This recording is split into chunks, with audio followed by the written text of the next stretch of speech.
Hi friends, ನಮಸ್ತೆ. ನಾನು ಅಡುಗೆ ಮನೆಗೆ ಸ್ವಾಗತ. ಈ ದಿನ ಹೆಸರುಕಾಳು ಚಿಕನ್ ಸಾಂಬಾರು ಹೇಗೆ ಮಾಡೋದು ನೋಡೋಣ ಬನ್ನಿ ಫ್ರೆಂಡ್ಸ್. ವಿಡಿಯೋನ ಸ್ಕಿಪ್ ಮಾಡದೆ ನೋಡಿ ಫ್ರೆಂಡ್ಸ್. ಹೆಸರುಕಾಳು ಚಿಕನ್ ಬಳಸ್ಕೊಂಡು ಸಾಂಬಾರು ಮಾಡ್ತಾಯಿದ್ದೀನಿ. ಅದಕ್ಕೆ ಬೇಕಾಗಿರೋ ಪದಾರ್ಥಗಳು ನೋಡ್ಕೊಳ್ಳಿ ಫ್ರೆಂಡ್ಸ್. ನಾನು 1 kg ಚಿಕನ್ ಬಳಸ್ತಾ ಇದ್ದೀನಿ ಇಲ್ಲಿ. 1 kg ಚಿಕನ್ಗೆ 1/4 kg ಅಷ್ಟು ಹೆಸರುಕಾಳು ಹಾಕ್ತಾಯಿದ್ದೀನಿ. ಓಕೆ ಫ್ರೆಂಡ್ಸ್, ಈ ಪದಾರ್ಥಗಳನ್ನೆಲ್ಲ ತಗೊಂಡು ನಾವೀಗ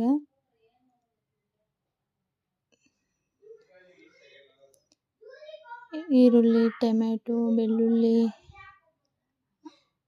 ಶುಂಠಿ, ಕೊತ್ತಂಬರಿ ಸೊಪ್ಪು, ಟೊಮೆಟೊ,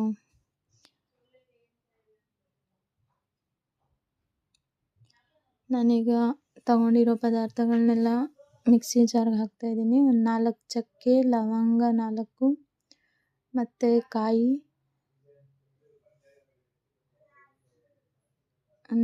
ಒಂದೂವರೆಯಷ್ಟು ಈರುಳ್ಳಿ ಹಾಕ್ತಾಯಿದ್ದೀನಿ, ಒಂದು ಟೊಮೆಟೊ, ಒಂದು ಸ್ವಲ್ಪ ಶುಂಠಿ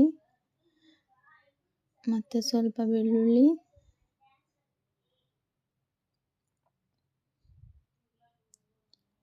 ಕೊತ್ತಂಬರಿ ಸೊಪ್ಪು ಸ್ವಲ್ಪ ಹಾಕಿ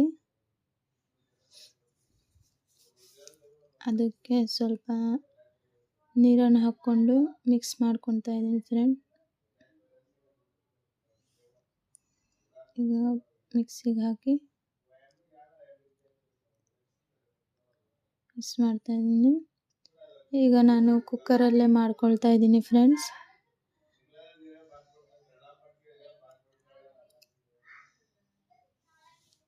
ಸ್ವಲ್ಪ ಕುಕ್ಕರ್ ಬಿಸಿ ಆದಮೇಲೆ ಎಣ್ಣೆ ಸ್ವಲ್ಪ ಹಾಕ್ಕೊಳ್ತಾ ಇದ್ದೀನಿ.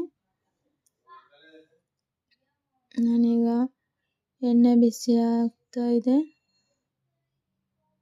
ನಾನು ತೊಳೆದು ಕ್ಲೀನಾಗಿ ಇಟ್ಕೊಂಡಿರುವಂತಹ ಚಿಕನ್ನ ಹಾಕ್ತಾ ಇದ್ದೀನಿ. 1 kg ಅಷ್ಟು ಚಿಕನ್ ಇದೆ.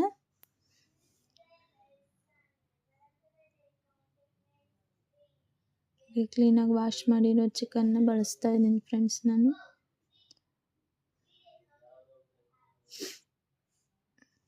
ಓಕೆ, ಈಗ ನಾನು ಹೆಸರುಕಾಳು ಹಾಕ್ಕೊಳ್ತಾ ಇದ್ದೀನಿ. ಚಿಕನ್ ಜೊತೆನೇ ಹೆಸರುಕಾಳು ಹಾಕಿದ್ರೆ ಬೇಯ್ಕೊಳ್ಳುತ್ತೆ. ಓಕೆ, ಎಣ್ಣೆ ಬಿಸಿ ಆಗಿರೋದ್ರಿಂದ ಚೆನ್ನಾಗಿ ಮಿಕ್ಸ್ ಮಾಡ್ಕೊಳ್ತಾ ಇದ್ದೀನಿ. ಮತ್ತು ನಾನು ರುಬ್ಬಿಟ್ಕೊಂಡಿರುವಂತಹ ಮಸಾಲೆನ ಸೇರಿಸ್ತಾ ಇದ್ದೀನಿ.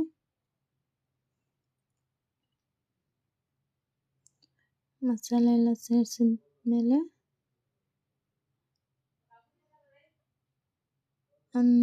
ಸ್ವಲ್ಪ ಜಾರಲ್ಲಿ ನೀರು ಹಾಕಿ ಕಲಸಿ ಹಾಕ್ತಾ ಇದ್ದೀನಿ.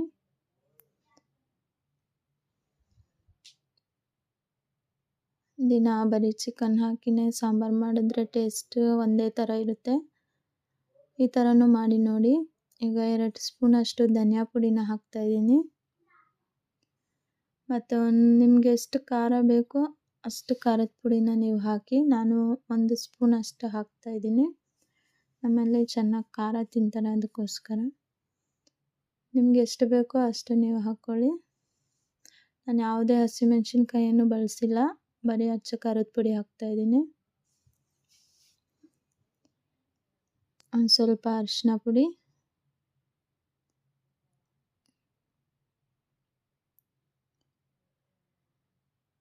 ಒಂದು ಸ್ವಲ್ಪ ಗರಂ ಮಸಾಲ,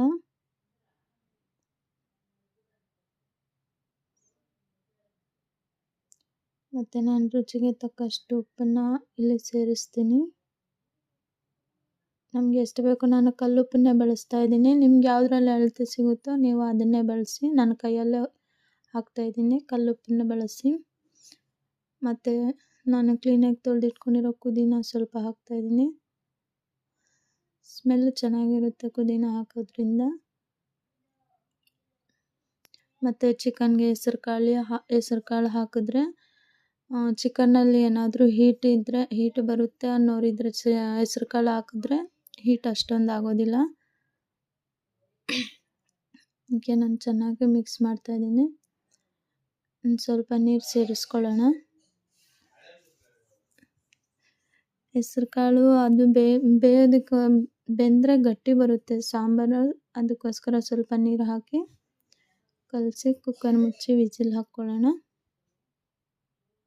ಆ ಹದದಲ್ಲಿ ಇನ್ನು ಸ್ವಲ್ಪ ನೀರು ಹಾಕಿ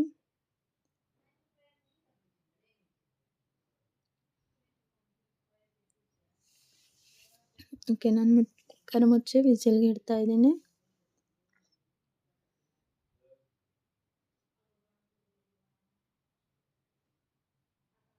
ಓಕೆ ಫ್ರೆಂಡ್ಸ್, ಈಗ ವಿಸಿಲ್ ಬಂದಿದೆ. ಹೇಗಾಗಿದೆ ನೋಡೋಣ ಬನ್ನಿ. ನೋಡಿ ಫ್ರೆಂಡ್ಸ್, ಎಷ್ಟು ಚೆನ್ನಾಗಿ ಬಂದಿದೆ ಸಾಂಬಾರು. ಚಿಕನ್ ಸಾಂಬಾರು ಹೆಸರು ಕಾಳು ಹಾಕಿ ಮಾಡಿರೋದ್ರಿಂದ ಮುದ್ದೆಗೆ, ಚಪಾತಿಗೆ, ಅನ್ನಕ್ಕೆ ಎಲ್ಲದಕ್ಕೂ ಚೆನ್ನಾಗಿರುತ್ತೆ. ತುಂಬ ಟೇಸ್ಟಿಯಾಗೂ ಇರುತ್ತೆ. ಫ್ರೆಂಡ್ಸ್, ನೀವು ಮನೆಯಲ್ಲೇ ಮಾಡಿ ತಿನ್ನಿ, ಟೇಸ್ಟಿಯಾಗಿದೆ ಹೇಳಿ. ನಮ್ಮ ಚಾನಲ್ನ ಸಬ್ಸ್ಕ್ರೈಬ್ ಮಾಡಿ, ಬೆಲ್ ಐಕಾನ್ ಒತ್ತಿ ಫ್ರೆಂಡ್ಸ್. Thank you.